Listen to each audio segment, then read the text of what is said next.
Greetings.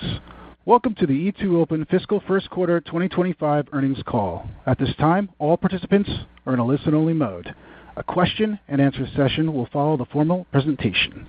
If anyone should require operator assistance during the conference, please press star zero on your telephone keypad.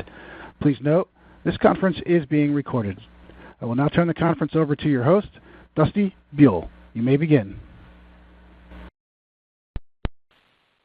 Good afternoon, everyone. At this time, I would like to welcome you all to the E2open Fiscal First Quarter 2025 Earnings Conference Call. I am Dusty Buell, Head of Investor Relations here at E2open. Today's call will include recorded comments from our Chief Executive Officer, Andrew Appel, our Chief Commercial Officer, Greg Randolph, and our Chief Financial Officer, Marie Armstrong. Following those comments, we'll open the call for a live Q&A session. A replay and transcript of this call will be available on the company's investor relations website at investors.e2open.com. Information to access this replay is listed in today's press release, which is also available on our investor relations website. Before we begin, I'd like to remind everyone that during today's call, we will be making forward-looking statements regarding future events and financial performance, including guidance for our fiscal second quarter and full year 2025. These forward-looking statements are subject to known and unknown risks and uncertainties. E2open cautions that these statements are not guarantees of future performance. We encourage you to review our most recent reports, including our 10-K or any applicable amendments, for a complete discussion of these factors and other risks that may affect our future results or the market price of our stock. And finally, we are not obligating ourselves to revise our results or these forward-looking statements in light of new information or future events. Also, during today's call, we'll refer to certain non-GAAP financial measures. Reconciliations of non-GAAP to GAAP measures and certain additional information are included in today's earnings press release, which can be viewed and downloaded from our investor relations website at investors.e2open.com. And with that, we'll begin by turning the call over to our CEO, Andrew Appel. Thank you, Dusty, and thanks to everyone for joining today's call. I'll begin with my thoughts on our key accomplishments during the first quarter and what they mean for E2open moving forward. I will then ask Greg to update you on our commercial highlights. And finally, Marie will review our fiscal first quarter results and provide some commentary on our FY25 Q2 and our full year outlook. Then we will open up the call for questions.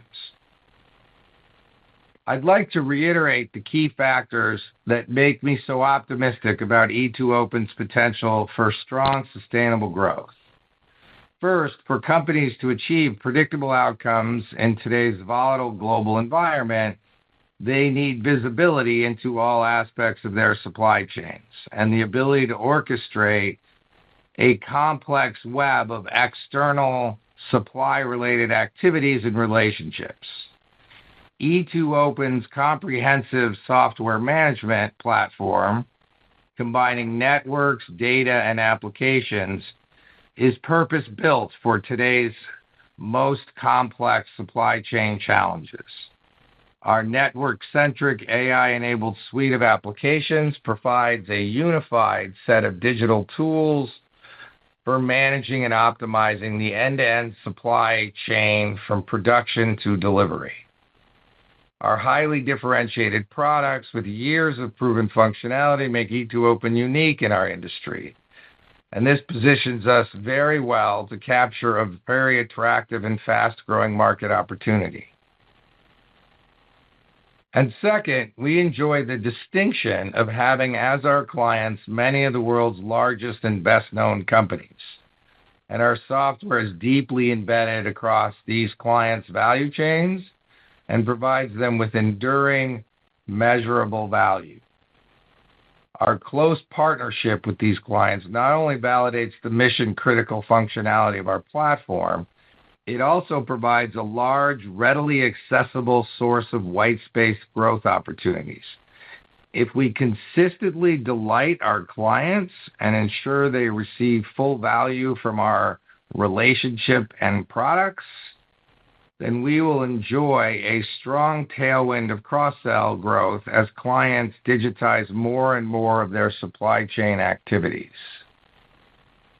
During Q1 FY25, E2open continued to execute our plan to reposition the company for sustainable organic growth by emphasizing client centricity, selling differentiated solutions, delivering those solutions in ways that exceed client expectations, and ensuring clients subsequently receive the distinctive value they expect when they purchase the products. I'm pleased to share that we've made notable progress against these objectives that are critical for the company's future growth. And while our Q1 revenue results do not yet reflect this material change in focus, during the quarter we saw solid evidence that a well-managed, proactive approach to delighting clients will bring E2open back to solid growth in short order. As I have noted previously, one of my top priorities as CEO has been to improve E2open's client satisfaction and delivery in order to restore our retention metrics to the high levels that the company enjoyed prior to 2024. I have previously described the successful work we've done around diagnosing the root causes of churn, as well as the disciplined internal management cadence we've put in place around renewals and retention. We have implemented repeatable processes to manage every material renewal on an account-by-account basis. We have introduced new tools, such as a risk prediction algorithm to monitor the application's performance and client usage, among other things, which provides us real-time insights into the key indicators of client satisfaction and retention risk. And supporting this management process is a fundamentally new corporate-wide mindset. We are now approaching every renewal as an opportunity to strengthen and expand our important client relationships by finding new ways to work together and new sources of deliverable value for the client. I am pleased to report that in Q1 we executed this client-centric account-by-account approach very consistently and effectively. Overall, we came in ahead of our internal ARR retention targets for the quarter by a meaningful margin and experienced no significant downside surprises. This strong performance included securing several renewals with a number of strategic accounts and laying the foundation for significant year-over-year improvement with our long tail of small clients. Moreover, looking forward, we have clear line of sight into achieving a material sequential improvement in Q2 churn, followed by even larger reductions in the second half of the year and into next year. I am confident in this forward-looking view because we have reviewed every renewal over a specific ARR threshold scheduled through the first half of FY26 and individually assessed and scored the renewal risk of each client. For any piece of business assessed to be at risk at all, we are actively engaged with the client on mutually beneficial ways to retain them. This highly disciplined evaluation process is now part of E2open's standard operating cadence, as we will regularly review a rolling forward schedule of 24 months of renewals to ensure client satisfaction and early renewals. And while we still have work to do to fully execute on our FY25 churn reduction targets, we have turned the corner on our retention challenges. And I am proud of the efforts of so many E2open colleagues that made this possible. Based on these positive Q1 developments, I am confident that the first quarter represented our peak quarterly level of churn, and that by the beginning of next fiscal year, we will return to a baseline run rate that is much more in line with E2open's normal historical levels. Given the negative impact that this issue has had on our financial performance over the last 6 quarters, putting it behind us is a major milestone and will provide tailwind for revenue growth as we move forward. Moreover, now that we have a disciplined approach to retention management in place and our metrics are moving in the right direction, I look forward to allocating more of my time to growth-related activities such as strategic client development, pipeline expansion, and bookings. I also want to provide a few comments on some other aspects of our Q1 performance, which Greg and Marie will discuss in more detail. Our subscription revenue results for the quarter were relatively solid, but delays in the timing of deal closures prevented us from delivering upside. Although we entered the quarter with a significant pipeline of late-stage deals scheduled for Q1 close, some large deals ended up slipping out of the quarter due to delays in client-specific decision and approval processes. We have already made significant progress in June in closing those delayed deals. So from a year-to-date bookings perspective, we are quickly getting caught up with our internal plan and remain on track for our full-year targets. While our quarterly results can sometimes vary due to deal timing, the client-centric changes we have made at E2open are gaining traction and yielding positive results. Having already largely made up for the timing shortfalls we experienced in Q1, we are well positioned to accelerate bookings as we move through the year and finish FY25 at a material higher growth rate and, as importantly, with a much more strongly committed base of clients.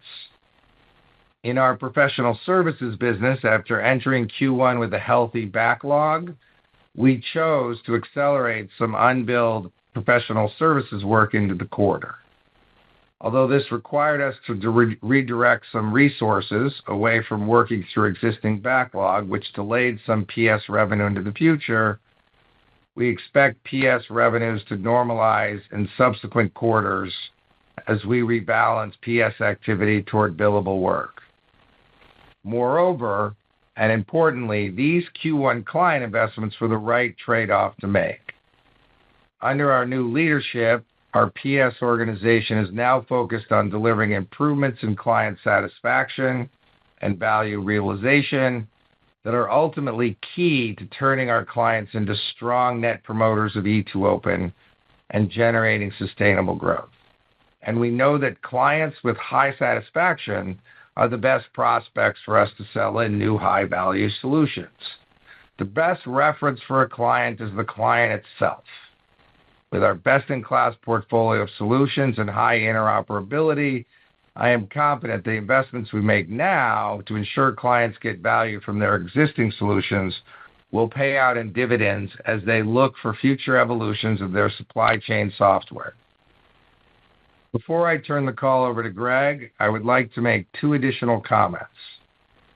First, I want to express my sincere thanks to all of my E2open colleagues for their many contributions to putting our company back on a growth path, and also to our management team for all their work and support on the strategic review, while also running our great business and building a strong future for the company. And second, I want to comment on the strategic review that E2open announced in March. The review is progressing, and while we will not be taking questions on the review today, we are fully engaged in the process and anticipate its completion in the near future. We look forward to sharing the outcome of the review with our customers, employees, and shareholders as soon as appropriate. With that, I will now ask Greg to provide an update on our go-to-market activities. Thank you, Andrew. Since I joined E2open 11 months ago, our commercial organization has been working hard to lay the foundation for generating strong, sustainable growth. We have made tangible progress on multiple fronts. We've brought experienced leaders into the company to lead our most critical commercial functions. We are managing all aspects of our growth strategy, from front-end pipeline development to software implementations, with a disciplined operational cadence. After moving E2open's marketing function into the commercial organization and scrubbing our sales pipeline of deals not aligned with our core value proposition, Our marketing and sales teams are now fully integrated, and we are quickly rebuilding our pipeline of high-quality opportunities. And most importantly, we have realigned our organizational culture to one that values, above all else, delighting our clients and building long-term, mutually beneficial relationships. In sum, we are building our growth capabilities for the long term, not just for the immediate quarter. While we still have work to do, I'm very encouraged by the momentum we have generated in the commercial organization. We now have the basic tools we need to be a high-performing sales organization and take full advantage of the attractive growth market that E2open occupies. As we did during the second half of FY24, so far in FY25, we are demonstrating our strength in the marketplace and the distinct value that our solutions can provide for clients by winning important new logo and cross-sell opportunities with blue-chip customers. Clients continue to place their trust in us to solve their most complex supply chain challenges. We are competing successfully across our broad portfolio, including recent seven-figure ARR wins in the increasingly strategic areas of global trade management and transportation management. With regulatory complexity, sanctions risk, and transportation costs continuing to rise, we are seeing robust demand for software applications that automate customs documentation, reduce compliance risks, and provide flexibility to respond to shipping disruptions in real time. We are also having success in the areas of planning and supplier collaboration, where we have launched innovative new functionality and products such as our supply network discovery solution to respond to growing customer needs for supplier mapping and traceability. I fully expect these demand trends to be resilient over the long term and to provide a tailwind for our plan to grow bookings and ARR across our broad product portfolio in FY25 and beyond. Specifically in Q1, while demand for E2open solutions was healthy, a material number of large deals pushed out of the quarter as clients extended their decision timeframes. As a result, despite a strong pipeline heading into the quarter, our Q1 subscription bookings came in lighter than planned, and we received less of an in-quarter revenue benefit from new deals than we expected. I'm pleased to say that just over a month into Q2, we have already closed nearly half of these delayed deals. We had a very productive June, and we are well positioned to meet our full-year targets. On the professional services side of our business, our new leader, Mark Nordick, has immersed himself in the fundamentals of that group and is keenly focused on better integrating its operations and culture with the needs of our clients.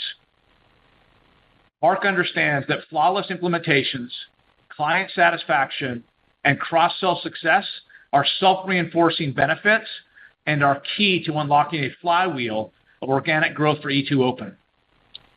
During Mark's first 2 months on the job, we identified high-impact, positive ROI opportunities to use our professional services resources to invest in key client relationships and improve client value realization. Rather than address these opportunities more ratably across FY25, we decided to accelerate these client investments into Q1 to capture the clear growth upside from doing so. The client investments that we made in Q1 have already delivered tangible benefits, including securing early renewals of large, important relationships, taking key retention risks off the table, and improving our positioning with key clients for near-term cross-sell opportunities. As just one example of these growth-oriented investments, we secured the renewal of a highly strategic technology client, a multi-year $30 million total contract value subscription relationship, by co-investing in an upgrade of the client's legacy platform during Q1. While investing in our clients is clearly the right decision from a future growth perspective, accelerating these investments into the first quarter required us to reallocate PS resources away from billable work and delay the execution of our existing PS backlog, both of which impacted PS revenue and gross margin in the quarter. As we move through the year, the client investment that we executed in Q1 should position us well to gain subscription and PS bookings momentum in the second half, And importantly, while we will do whatever it takes to delight our clients and turn them into positive net promoters of E2open, we are confident that the volume of client investment work will decline materially across FY25 and that the impacted PS revenue and margin that we experienced in Q1 will normalize. In conclusion, E2open's commercial organization is now in full execution mode with a clear mandate to provide value to our clients and put the company back on a sustainable growth path as quickly as possible. In Q1, we encountered some temporary bookings delays, but we are quickly closing the gap in Q2 and remain in good shape to meet our full-year plan. And while we have a detailed commercial roadmap for the year, we are taking a flexible approach, and during Q1, we took the opportunity to accelerate high ROI investments in client satisfaction to support future growth. As of today, we are on track to accelerate bookings and drive continued churn improvements as we move through FY25, which together should position us for a stronger FY26. At this time, I'll turn the call over to Marie for a discussion of our financial results and guidance. Thank you, Greg. Today, I will review our fiscal first quarter results and comment on our Q2 and full-year guidance. Subscription revenue in the fiscal first quarter 2025 was $131.4 million, a decline of 2.6% year over year, but at the midpoint of our $130 to $133 million guidance. Although we closed many important deals during Q1, as Greg mentioned, revenue upside was limited by some large deal delays where customers took longer to make decisions about new business. We have already closed several of the slipped deals in Q2. In addition, during the first quarter, we proactively managed renewals and were able to complete the quarter ahead of our internal targets for retention. As we continue to execute our growth plan, we still expect our bookings momentum to accelerate and our retention metrics to improve further as we move through the fiscal year, with the fastest improvement in both in the second half. Professional services and other revenue in the fiscal first quarter was $19.8 million, reflecting a year-over-year decline of 21.6%. As Andrew and Greg mentioned, our weaker PS revenues were driven by the reallocation of resources to client investments during the quarter, which prioritized non-billable over billable work. By doing so, we invested in delighting our customers, ensuring high-quality implementations, and supporting renewals by bringing forward the investments needed to ensure projects are on time, on budget, and exceed client expectations. We will continue to focus on client satisfaction and invest in our clients as needed, but we anticipate that the mix of billable and non-billable work will normalize going forward and that our PS revenue for FY25 will be roughly flat to prior year. Our PS business has a healthy backlog of work to support revenue generation through the remainder of the fiscal year. And as we continue to close deals that were delayed from Q1, our services business should pick up additional attached backlog. Total revenue for the fiscal first quarter was $151.2 million, a decline of 5.6% over the prior year quarter. Turning to gross profit, in the fiscal first quarter of 2025, our non-GAAP gross profit was $102.6 million, reflecting a 7.1% decrease year over year. Non-GAAP gross margin was 67.8% in the first quarter compared to 69.0% in the prior year quarter. The slight decline in gross margin was mainly due to the acceleration of professional services unbilled hours into Q1, which impacted PS gross margin and flowed through to a smaller extent on the consolidated margin line.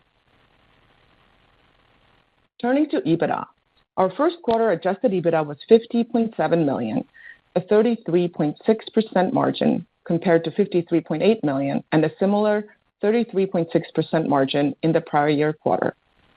Adjusted EBITDA during the quarter was down year over year due to lower revenues as well as the client investments mentioned earlier, partially offset by spend efficiencies. During Q1, despite temporarily softer revenues, our adjusted EBITDA margins remained strong and consistent with prior year. This consistent EBITDA margin performance reflects our continued disciplined cost management approach and keen focus on driving back-office efficiencies to reinvest in our clients, our go-to-market motion, and our products.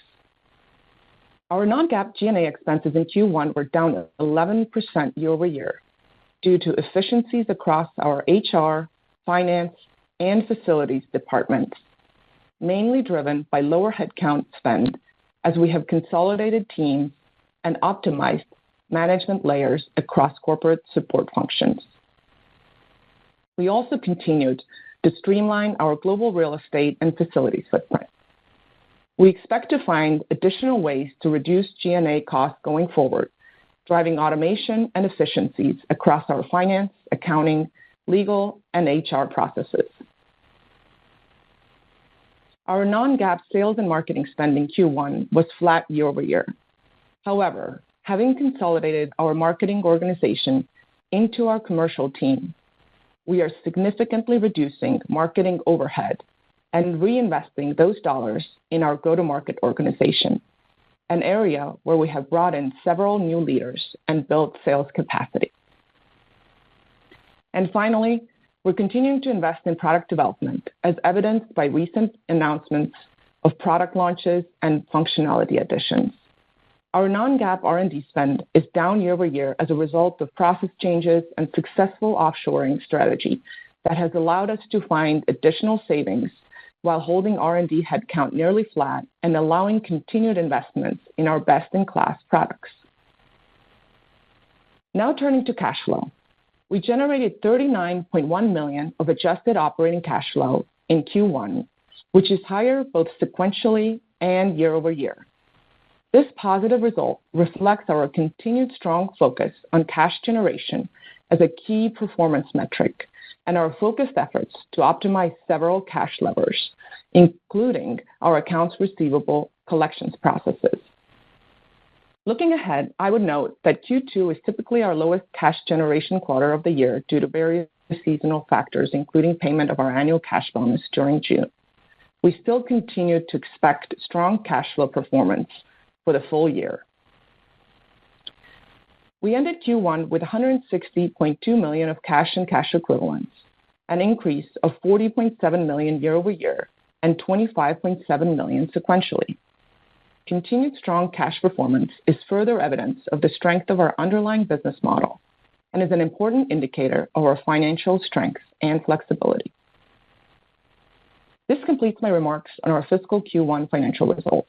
At this point, I'd like to turn to our second fiscal quarter and full year guidance discussion. For the second fiscal quarter of FY25, we expect subscription revenue in the range of $129 to $132 million, representing a decline of 4.3% to 2.0% as compared to the prior year fiscal second quarter. Our Q2 subscription revenue guidance incorporates the impact of Q1 slipped deals that closed or are expected to close after the beginning of Q2. As discussed earlier, our full year bookings outlook has not changed, as we expect to close these deals within the fiscal year. But the timing delays are having a modest impact on our revenue outlook for the first half. Regarding FY25 guidance, we are reaffirming our full year guidance provided on April 29, 2024. We still expect FY25 subscription revenue in the range of $532 to $542 million. In terms of key performance drivers, we still expect bookings momentum to build as we move through FY25, with the revenue impact becoming stronger in the second half of the year. We still expect FY25 total revenue to be within the range of $630 to $645 million. We still expect FY25 gross profit margin to be within the range of 68 to 70%. We also still expect FY25 adjusted EBITDA to be within the range of $215 to $225 million, which represents an adjusted EBITDA margin of 34 to 35% for FY25. These strong profitability metrics are consistent with what we've achieved in FY24 and reflect our commitment to maintain profitability as we re-accelerate growth. We are also reaffirming the commentary we gave on last quarter's earnings call around FY25 cash flow. we still expect adjusting operating cash flow to grow in FY25 as compared to FY24, and the following cash flow drivers remain the same as we discussed last quarter. We expect CapEx to be approximately 5% of revenue in FY25, consistent with prior year. We plan to drive working capital improvements and expect FY25 working capital to be a modest use of cash. Cash interest expense net of interest income and the impact of our interest rate collars is expected to be in the range of $90 to $95 million, based on the same assumptions that we described last quarter. We expect non-recurring cash costs in FY25 to decline significantly as compared to prior year. Finally, based on our guidance for FY25 adjusted EBITDA as well as our outlook for cash generation during the fiscal year, we expect year-end FY25 net leverage to be below 4 times. In conclusion, during the fiscal first quarter, we made continued progress in our work to put E2open back on a sustainable growth path. Most notably, as Andrew mentioned, we believe that in Q1, we successfully turned the corner on the retention issues that have hurt our recent revenue growth. While revenue upside was limited in Q1 due to the delayed timing of several large subscription deals, as well as the acceleration of non-billable PS investments in client relationships, we're still on track to meet our full-year guidance targets and well-positioned to accelerate bookings and revenue growth as we move through FY25. As we do so, we expect to maintain strong adjusted EBITDA margins and cash flow, again demonstrating the attractive fundamentals of our underlying business model. That concludes our prepared remarks. I want to thank everyone for joining us today, and we look forward to continuing our dialogue as we move through the fiscal year. Operator, please open the line and begin the Q&A session. Thank you. At this time, we will be conducting a question-and-answer session. If you would like to ask a question, please press star 1 on your telephone keypad. A confirmation tone will indicate your line is in the question queue. You may press star 2 if you'd like to remove your question from the queue. For participants using speaker equipment, it may be necessary to pick up your handset before pressing the star keys. Please note, we will be taking one question and one follow-up per analyst. One moment, please, while we poll for questions. Our first question comes from Adam Hotchkiss with Goldman Sachs. Please proceed. Great. Thanks so much for taking the question. I'm curious, just to start, if you can give more specifics on what gives you the confidence on churn improvement throughout the year. Is this just a result of you going out and getting soft commitments well ahead of renewals, or just scrubbing and engaging with your pipeline more aggressively than you've done in the past? Just any specifics on what gives you confidence on the sort of improvement and acceleration there relative to what you printed in the first quarter would be useful. Yeah. Hey, Adam, this is Andrew. How are you? Doing well. Thanks, Andrew. So what gives us confidence is we have reviewed every account over a pretty low threshold, both with the client teams and client managers, as well as in many cases the clients. And these are, well over 400 plus accounts that have been assessed individually in a series of workshops where we have commitments. And so that's our new process for managing all renewals is to do them one at a time, effectively, account by account, renewals, and where there's an issue. And in conjunction with that, we have usage statistics, we have other measures of operational effectiveness, and so we have leading indicators all over the place. And we used the evaluation of all the churn from 22 and 23, where we looked at 182 contracts that had churned to really understand what were the drivers of churn, and then that led us to a very proactive model with each and every account team. So we know what's coming up for renewal, and we know basically, for example, the rule is if you are not 95% or more confident that something's going to renew at or above the price, then it goes on the list, and we have deep discussions about where we are. We look at all the analytics, and then we do, customer contacts outside of the account teams if necessary.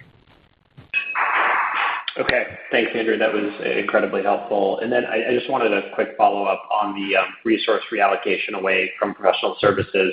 Could you just maybe talk about the puts and takes and what those were around that decision? Does pushing out some of this PS backlog even more have an offsetting impact on satisfaction for customers who were waiting on that? Or, how did you think about sort of the puts and takes there?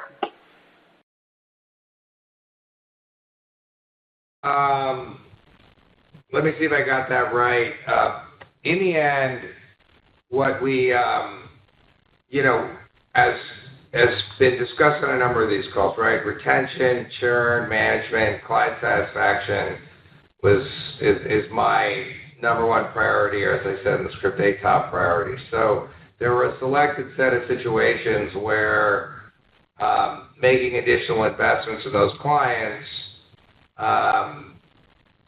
solved issues that were causing dissatisfaction and putting the account at risk. And so we made the call to pull forward effectively what in our industry is called unbilled, but effectively invest in those clients in a way that was obviously not going to affect the timing and implementation of any of our other clients. So there was no negative impact on any existing clients. There was a positive impact on, clients that were not completely satisfied with their solution. And led to, in some cases, some pretty material renewals and just a whole style change. Oh, got it. I see. Okay, that's really helpful. Thanks so much, Andrew. Okay, the next question comes from Chris Quintero with Morgan Stanley. Please proceed. Hey, everyone. Thanks for taking our questions here. I wanted to ask about the deal closure delays. Great to see almost half of those already closed in June, but just curious to hear your thoughts and expectations for the rest of the year. Do you think these delays will continue throughout the year, or do you think it was more of a one-time impact, given Q1 is always a seasonally weak quarter? Yeah, hey, Chris, it's Greg. Great to hear from you. Thanks for the question. And look, we don't focus on the macro-related issues, but what we do focus on are what are the key contributors to accelerating deal cycle. One of those primary areas is really the engagement we have with our clients directly at the executive level and at the technology user level. And we've seen significant improvements. I'm super pleased with, over the last 3 quarters, just our overall engagement at every level of our customer base. And the second issue that we've really focused heavily on to drive deal velocity is ensuring that our customers see the quantifiable business value associated with what we're providing. And in the cases where we do that incredibly effectively, we're able to accelerate deal cycles and win effectively. And you saw, as I mentioned in my opening remarks, we were able to convert many of those deals in June. And we don't expect this to be a massive issue going forward. And the team is continuing to focus on primarily serving customers well, ensuring they're satisfied, and maniacally focusing on driving pipeline to create a broader set of opportunities for us to drive in the second half. Got it. That's super helpful, Greg. And I want to follow up on the pro services change. Can you go into a little bit more detail about, maybe what some of those specific examples of that non-billable work that you did for customers, and maybe what are some of the positive results that resulted from that work? Yeah, we have, as you know, we have a significant professional services business with a broad set of situations and long-term projects. We've got projects that are, well into a year or two in their implementations. And what we noticed is that, making sure that we have delivered the solution in the time frame and the capabilities that our customers are expecting obviously is critically important. And there are certain situations. We have an example with a large client in Europe where we had implementation delays that we accelerated our resource allocation to ensure that we got the projects implemented on time, and we essentially funded those resources in Q1, and it resulted in an extension of their contract. They added additional products to the mix, and it was obviously a good outcome. As I mentioned in the opening remarks, we had a very large client where we provided the upgrade services for free in order to ensure that we've got a long-term runway with a very, very large client. And so I think the point that I made in the opening remarks is that just we're making the client success the single most important priority for us, and we made significant investments that we planned throughout the year that we pulled forward in Q1 to ensure that we were addressing our retention issues. Got it. Yep, very clear. Thanks, Greg. The next question comes from Taylor McGinnis with UBS. Please proceed. Yeah, hi. Thanks so much for taking my questions. The first one is just in terms of the cause of the deal delays, I'd love to get a little bit more color there. So do you think it was more, macro-related, weighing on those decisions? Was there potentially any disruption from the sales changes that you guys have made? And then as a second part to that question, as we think about, these deal delays and how that might parlay into the trajectory of subscription billings growth throughout the year compared to the 1Q decline of 6%, any additional color you can give there? Thanks. Yeah. I'll take the one on deal delays. I don't think there's, a systemic root cause to deal delays. I think clients have their cycles for making decisions. The more strategic the conversations we make, the more you do lengthen cycles because you all of a sudden involve multiple business units or you involve multiple executives who have questions. And so as we become more value-oriented in our sales process, as we become more multi-product in our sales process, you inevitably run into, our slightly odd quarter calendar also doesn't mix with the general world. So there isn't the urgency in a February and a May that might be in a quarter close that they have, right, to get a deal done. But there's nothing systemic from sales coverage, sales behavior, sales change. The other statistic that I just think has been a positive is we have of the X number of deals that have been pushed from Q4 and Q1, we have won, a substantial portion, and we have not lost a single one, which to me says that once we get them to the point that we're having deep conversations or they're in the late stage, we are winning them. It's just a matter of when, not if. Yeah, just to add, Taylor, on your questions in terms of billings, so when you look at billings, there's seasonality in our billings. So the decline in Q1 versus the second half of FY24 is mainly because of that seasonality. Q4 is typically our strongest billings quarter, and Q1 is the weakest, consistent with our prior historical trend. Obviously, year-over-year, decline in billings is due to the factors we've discussed with our revenues also down year-over-year. But as you think about, the rest of the year, as we expect bookings and churn trajectory to improve in second half, that along with the seasonality, should help sequential billings growth in the second half, as you know. Perfect. And then my last question is, so you talked about the deals that were pushed from 1Q into 2Q, and it sounds like you are expecting churn and bookings to start to improve in 2Q. But when I look at the subscription revenue guide, it still implies a quarter-over-quarter decline. So can you just help us square those comments? Is it that, maybe the guide just reflects additional conservatism? Is there a risk, that some deals get delayed further? I guess what are, the assumptions driving that guide?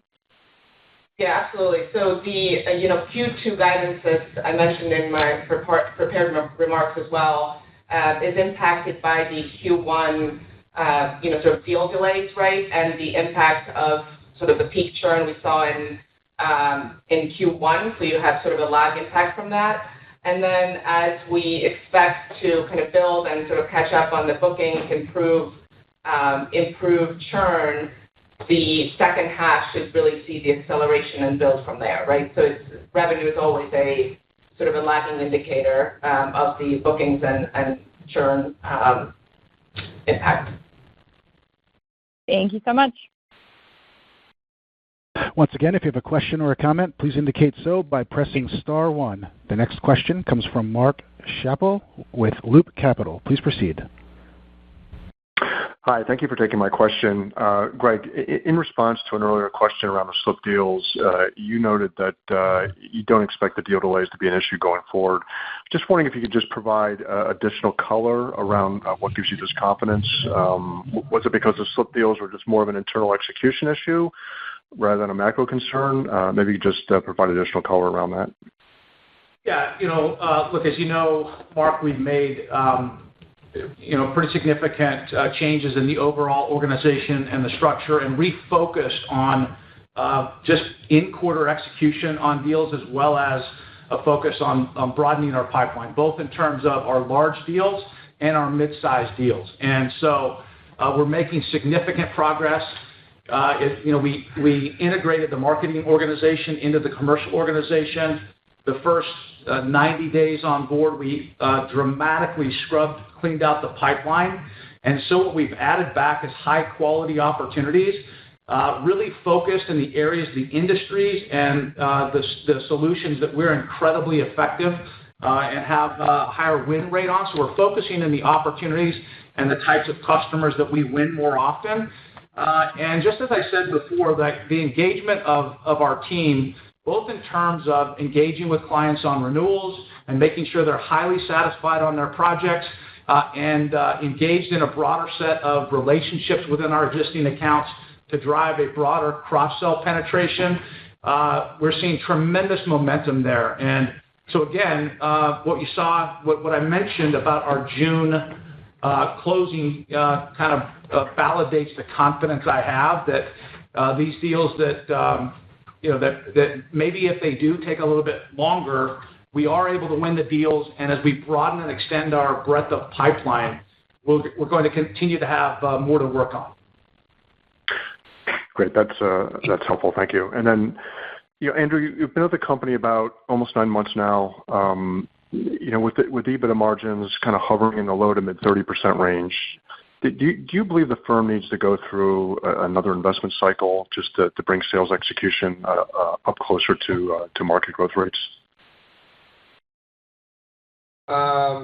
No, I think about it differently. I think about a reorientation of the culture of the company, where the client is at the center of what we do versus us at the center of what we do. And so it's not a dollar investment, it's a culture investment. And,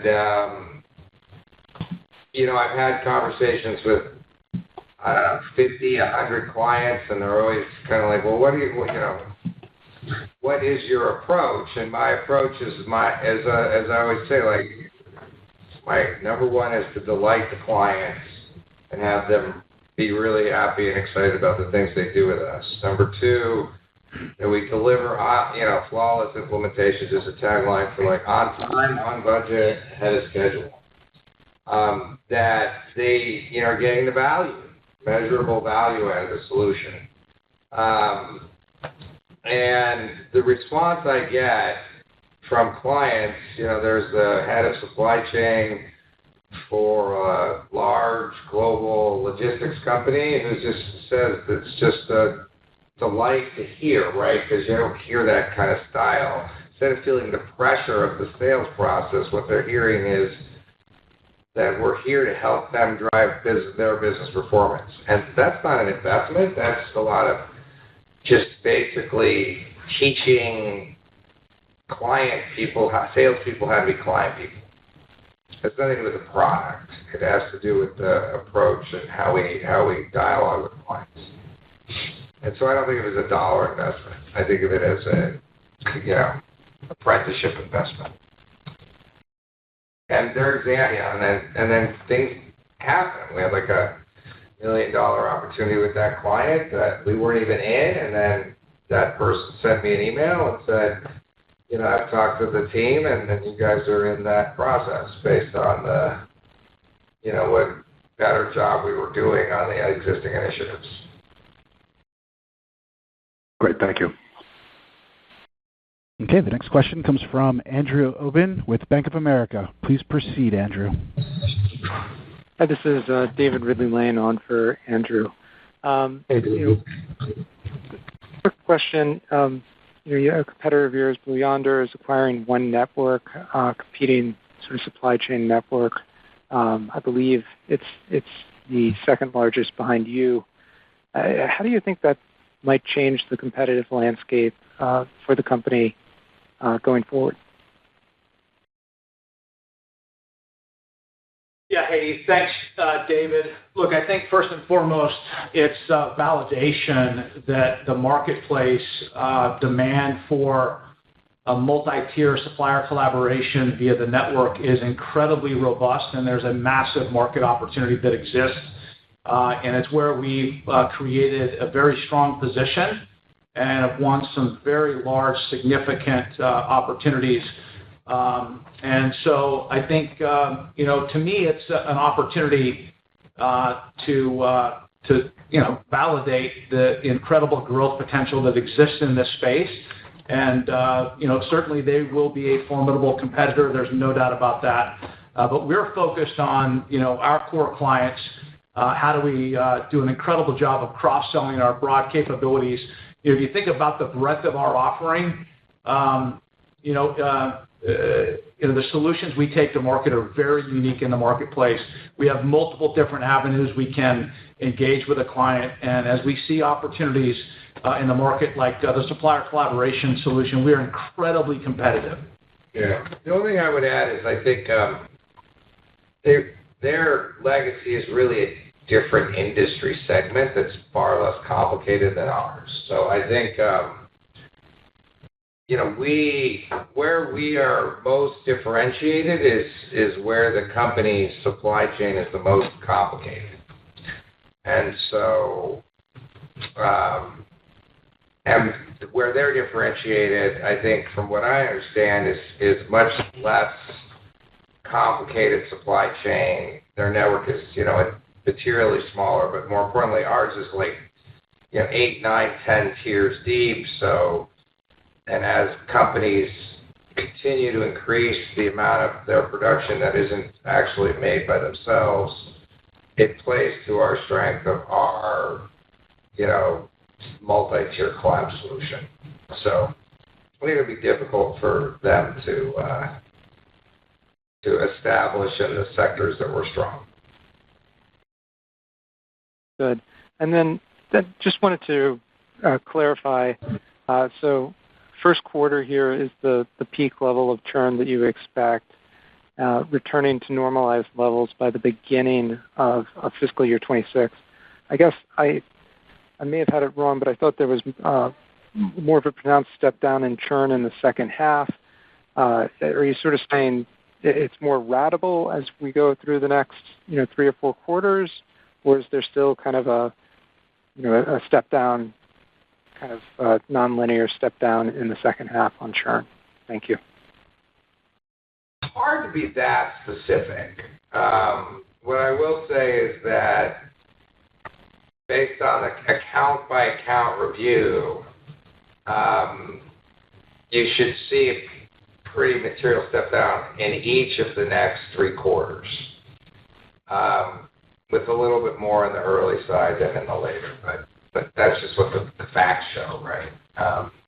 You can't predict everything, right? Companies buy each other, and that causes unpredictable things and so on. But based on the assessment of the 400 plus situations that drive the big ones, it should be a pretty linear step down and material. Yeah. I would say, just to add to that, obviously we don't report churn and don't guide to it, but as we've said, Q1 we expect was peak churn. We expect to see improvements, and by Q4, getting back to normalized, sort of normalized levels. That's a big contributor to our expectation of also subscription revenue growth accelerating in the second half. Obviously, is the churn reduction as well as bookings build, but the churn coming down and the confidence of seeing better results than expected in Q1 is really what's underlying our confidence where we sit now for the balance of the year. Thank you very much. Okay, we have no further questions in queue. We have reached the end of the question and answer session. This concludes today's conference, and you may disconnect your lines at this time. Thank you for your participation.